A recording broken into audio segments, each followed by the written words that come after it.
The rape of the mind. The psychology of thought control, menticide, and brainwashing. Joost A. Meerloo, MD. Instructor in Psychiatry, Columbia University lecturer in Social Psychology, New School for Social Research, former Chief, Psychological Department, Netherlands Forces. 1956. Narrated by Skeptical Waves. Chapter 13. Intrusion by the Administrative Mind. Since social life has become more and more complicated, a new group of mediators between man and his goals has developed. It is no longer the ancient priest who mediates between man and his gods, between man and the powers beyond him, but a group of administrators have, in part, taken over the job of intervening between man and his government. There are today mediators between man and his bosses, between artist and public, between farmer and market, mediators between everything. The administrative mind is born, often dominating man's social behavior and man's manifold contacts, leading him into complicated actions and compulsions far beyond spontaneous behavior.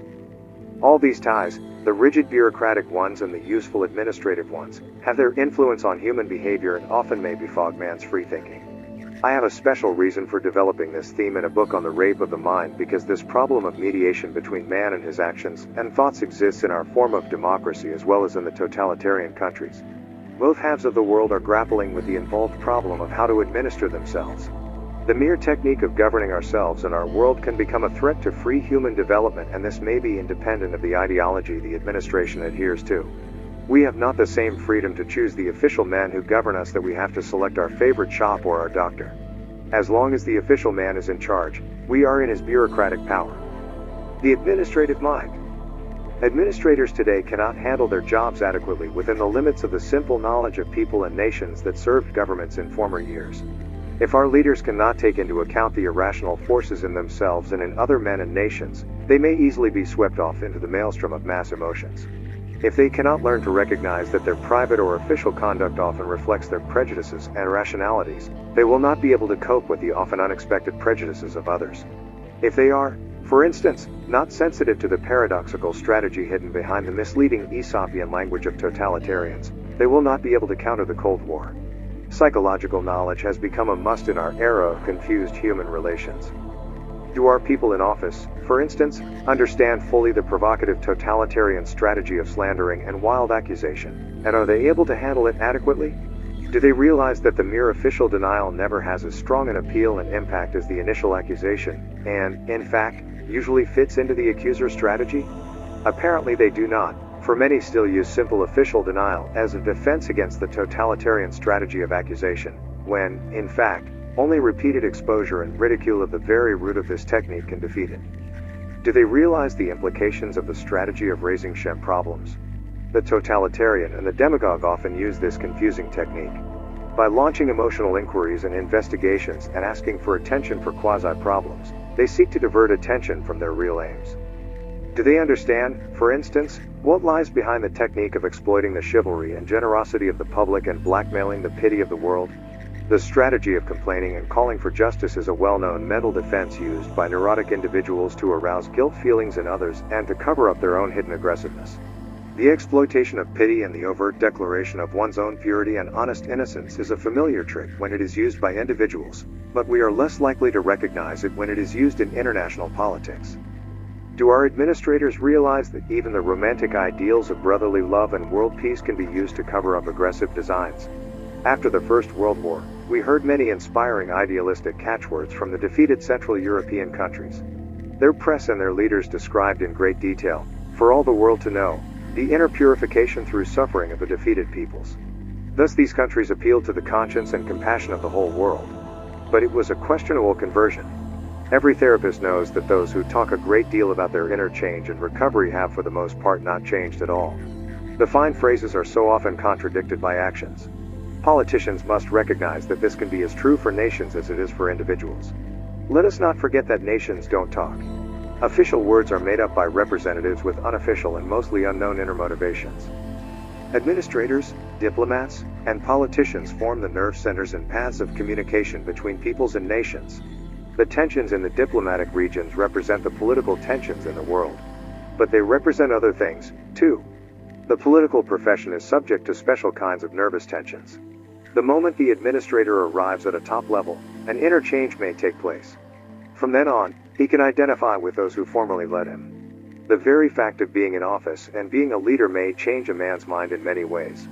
Often he removes himself more and more from human problems and from the people he represents and thinks only in terms of national strategy, official ideology, and the aims of power politics. Or childhood ambitions, long frustrated, are aroused.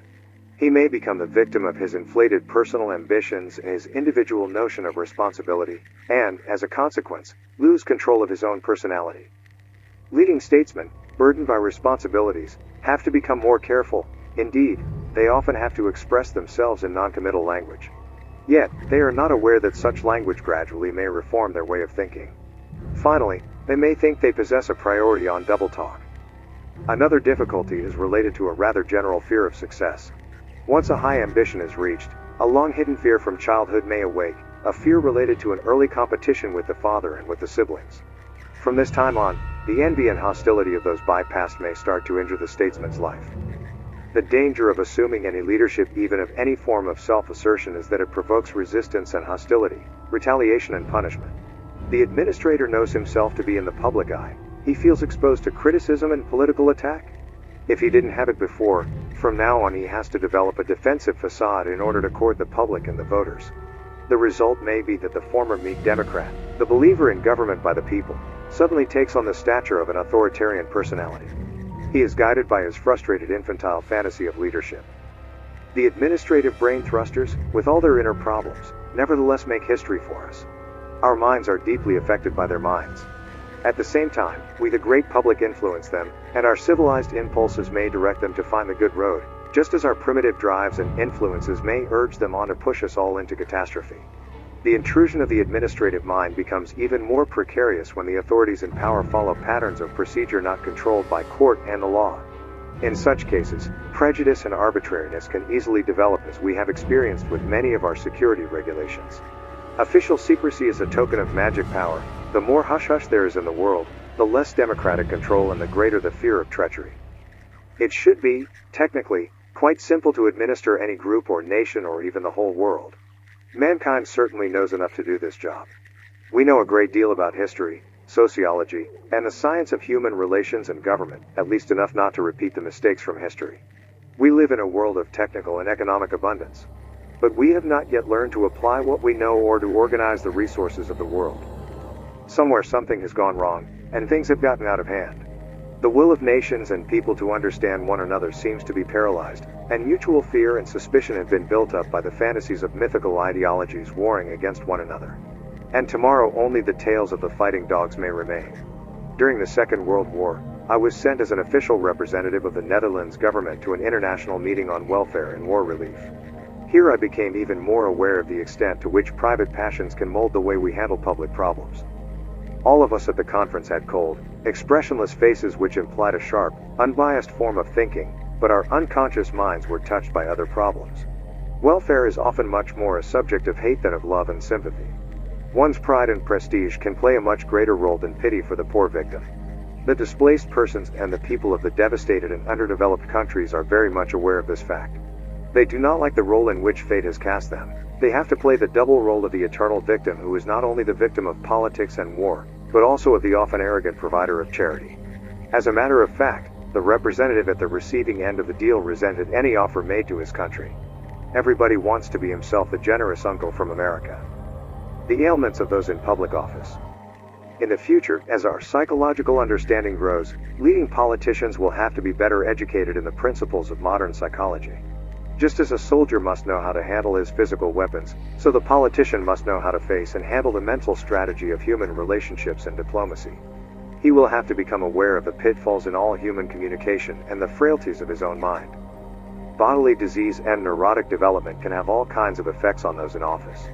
Under their influence, some men are drawn into a life of continuous resentment, as if, in their political and official activities, they were fighting out their infantile struggles against devils, anxieties, and inner guilt. Others are purified by their sufferings and become wiser and more humane than they were. The modern science of psychosomatic medicine makes it clear that constant worrying, continual competition, repressed aggressions, the will to dominate and to govern others, the fear of responsibility, the burden of one's chosen profession are among the many factors that influence body and mind to form a pattern of bodily reactions. These reactions may actually hamper our ability to solve our problems by incapacitating us physically. Becoming a chosen statesman in our era of increased human competition and increased dependence on the masses of voters builds up in office holders qualities that are nearly psychopathic, that can cripple the body or the mind or both at a time when we need the healthiest and soundest leaders. The role the latent psychosis or character disorder plays in many a leading personality cannot be emphasized enough. Not long ago I treated the leader of a huge humanitarian association, who was accorded much esteem by his fellow citizens, but who was a sick, psychopathic tyrant in his own family circle. His children trembled at the sight of him and developed of course a cynical attitude about all idealism and humanitarianism. I suspect that many times this pathology is influenced by the way we select our leaders. Public preference is often directed toward strong, defensive, overcompensated qualities of character which show up well at public functions. The outer facade is too much seen. We are not able to judge the inner core. In 1949, Burnett Hershey wrote an article which posed the question, "Is our fate in the hands of sick men?" The article was written after the tragic death of James Forrestal, the American Secretary of Defense, who committed suicide under the influence of despair and delusions of persecution. It describes in some detail the psychosomatic afflictions of various statesmen. Hershey quotes General George C. Marshall's words to the Overseas Press Club, "Stomach ulcers have a strange effect on the history of our times. In Washington I had to contend with, among other things, the ulcers of Bedell Smith in Moscow and the ulcers of Bob Lovett and Dean Acheson in Washington." The author goes on to point out that Stalin, Sir Stafford Cripps, Warren Austin, and Wyszynski also suffered from psychosomatic ailments, as does Clement Attlee. All of us have heard of the repeated fainting spells of the Iranian ex-premier, Mossadegh, the man who might, in a spell of semi-consciousness, have changed the balance of power in the Middle East. The much debated and headlined Senator McCarthy is another case in point. At the height of his struggle for headlines, he had a stomach condition that required an exploratory operation, bursitis, frequent sinus headaches and signs of exhaustion, and all of these are known as psychosomatic involvements resulting from extreme tension. We have, too, many cheering examples of how physical disability and neurotic development can mature and strengthen the personality. Perhaps the brightest example of the relationship between body and profession is the late Franklin D. Roosevelt, whose political career was inconspicuous until he was stricken by poliomyelitis. His years of physical suffering became years of mental ripening. His conquest of pain and disease changed his attitude toward his own problems and also toward the problems of the world. His growth of empathy and humility, his increase in strategic intuition, and his superior knowledge of the balance of forces in his country must be partly attributed to his inner mental growth during his disease. Roosevelt will always be a guiding example of how the mind is able to overcome the physical limitations of the body, how the mind grows out beyond it when a man is willing to look inside and fight out the conflicts within himself. The Conference of Unconscious Minds. Let me return for a moment to the wartime conference on welfare I mentioned earlier and tell you something more about it. The conference chairman did not feel well. Every decision was as painful for him as his ulcer. He hemmed and hawed and refused to accept the responsibility the position placed on him.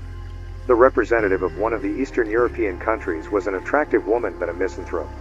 Every word she spoke was colored by suspicion, and when a representative from one of the Latin countries attempted a mild flirtation with her, she showed her confusion by arguing furiously against every one of his constructive proposals.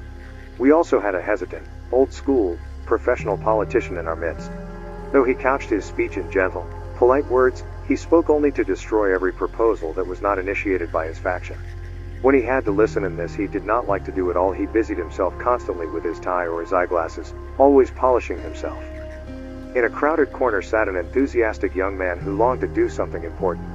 He wanted to act, he wanted to see something accomplished, and his excitement was regarded by the others with sophisticated disdain. He did not know the rules of conference play. The sessions were boring. The delegates spoke endlessly and pointlessly. But one day the entire conference was gripped by a kind of uncontrollable fury. Every delegate tried to destroy all his colleagues. Someone had unexpectedly used the word traitor to designate a certain guerrilla group fighting in Europe, and the smooth discussion was suddenly transformed into a collision of the insurgent passions that had long smoldered behind suave masks. What agitation was aroused? What rage? What anger? But it was only temporary. It died down, our sophisticated conference spirit reasserted itself, and we settled down to do no work. The chairman made a polite summarizing speech, and we disbanded. The charitable work we planned so carefully is still undone, and many years have passed. With dogged optimism, political leaders still convene to construct a new peace for the world. We know that many of them will suffer again from ulcers of the stomach, but what do we know of their deeper hidden wishes and resentments? Although I am afraid that the time is still far away when we shall subject our official representatives and administrators to psychological education and selection, we must become more aware of the many unconscious factors which influence them and us. Do political leaders try to understand one another and the groups they represent, or are they only measuring the power of their political machines, their words, and their votes? Are they guided by private resentments and ambitions or by the honest wish to serve the community and its ideals? Are our administrators mentally well equipped to do their tasks? If not, how could psychological insight gradually improve their equipment? How many of them are conscious of the extent of their private frustrations? Are their destructive impulses rationalized away under the guise of political allegiance? How do illness, disease, and neurosis collide in their deliberations? Watch how, in any debate, polite speeches are interrupted by sudden diatribes. To what degree do childhood rearing, fixed ideas, or pathological ambitions of administrators influence the destiny of a town or nation? We recognize that idealistic platitudes may cover inadequate proposals, and we tend to accept this as the well-worn play of political strategy and diplomacy. But far worse than this overt policy of evasion is the hidden political conference and discussion between the unconscious minds and passions of politicians. How many politicians and their followers are aware of this lurking undercurrent which often wields a stronger influence than overt action? How does the personal element between our administrators obstruct our own mental freedom? And what is the role of the psychopathic element in some of our leaders? It is important for us to ask these questions. For the development of science has taught us that, even when it is impossible to find immediate satisfactory solutions, posing the right question helps to bring clarity to the future. It prepares the way for a solution. The bureaucratic mind. In a state where terror is used to keep the people in line, the administrative machine may become the exclusive property and tool of the dictator. The development of a kind of bureaucratic absolutism is not limited, however, to totalitarian countries. A mild form of professional absolutism is evident in every country in the mediating class of civil servants who bridge the gap between man and his rulers. Such a bureaucracy may be used to help or to harm the citizens it should serve. It is important to realize that a peculiar, silent form of battle goes on in all of the countries of the world under every form of government, a battle between the common man and the government apparatus he himself has created. In many places we can see that this governing tool, which was originally meant to serve and assist man, has gradually obtained more power than it was intended to have. Is Saint Bureaucratus a devil who takes possession of a man as soon as he is given governmental responsibility? Are administrators infected with a desire to create a sham order, to manipulate others from behind their green steel desks? Governmental techniques are no different from any other psychological strategy. The deadening hold of regimentation can take mental possession of those dedicated to it, if they are not alert.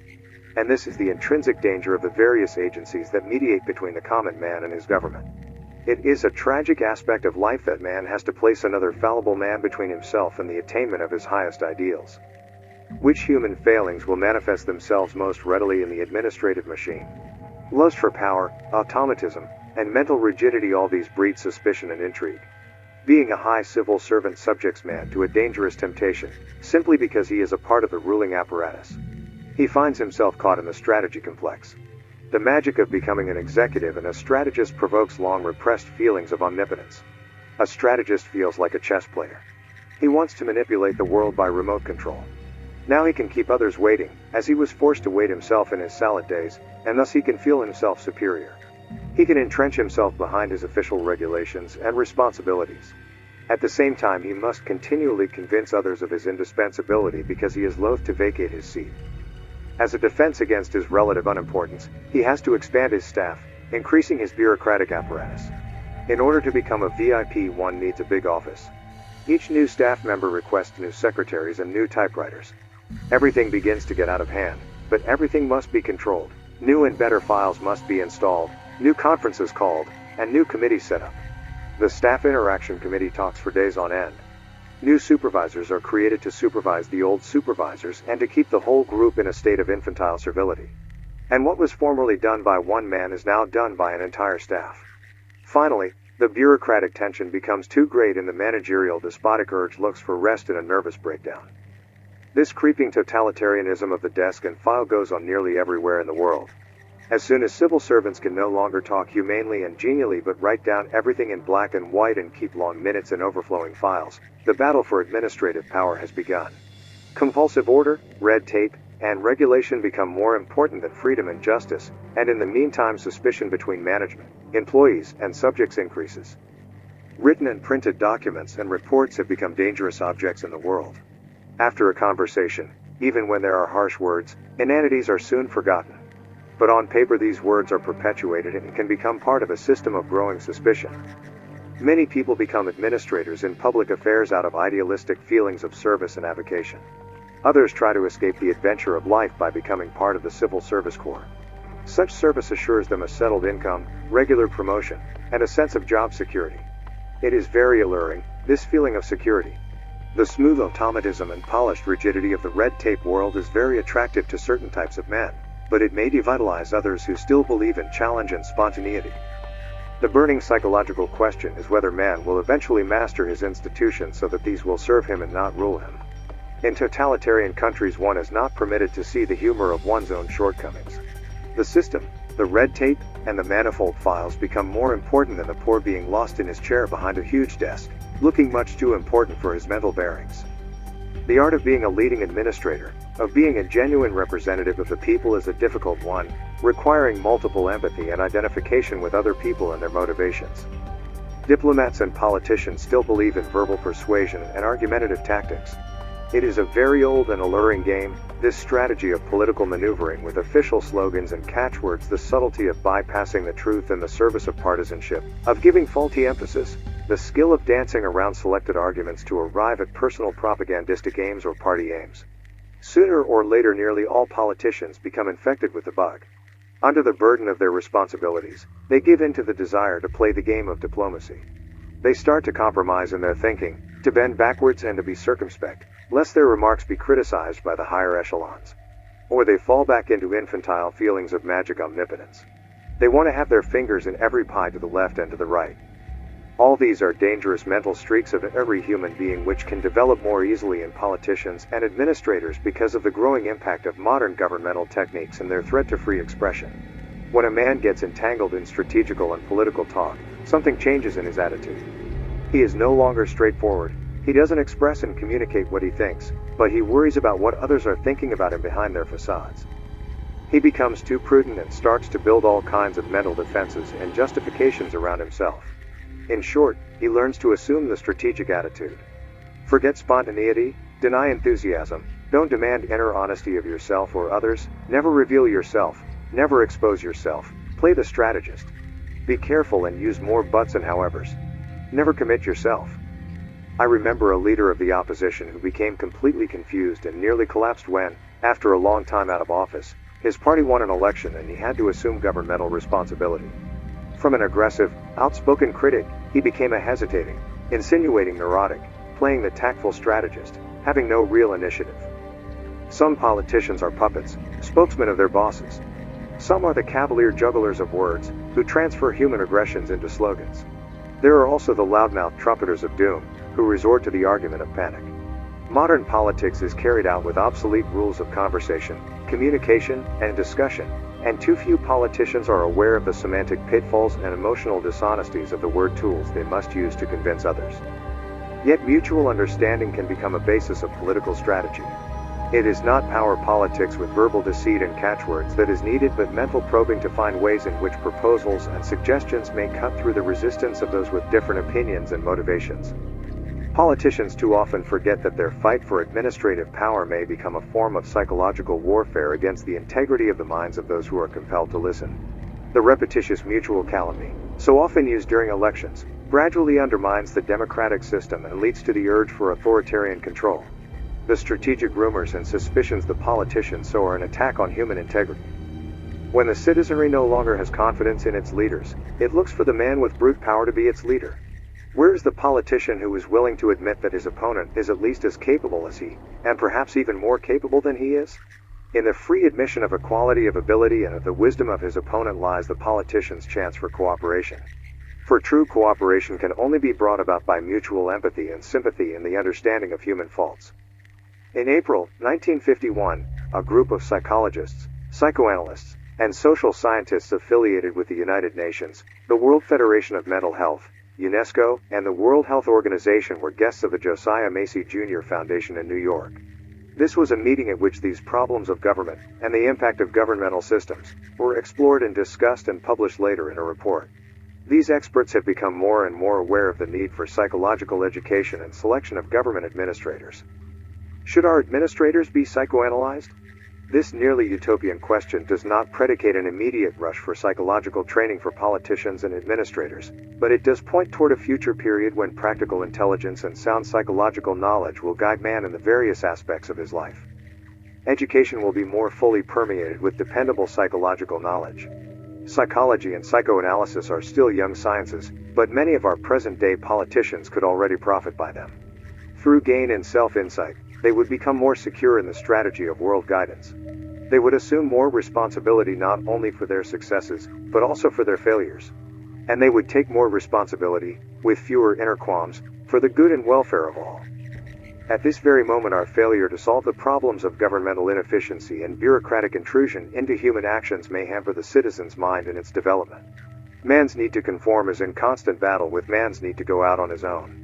The tie-up of our spontaneous free thinking with the unadventurous administrative mind has to be studied and the problem it presents solved by the psychology of the future.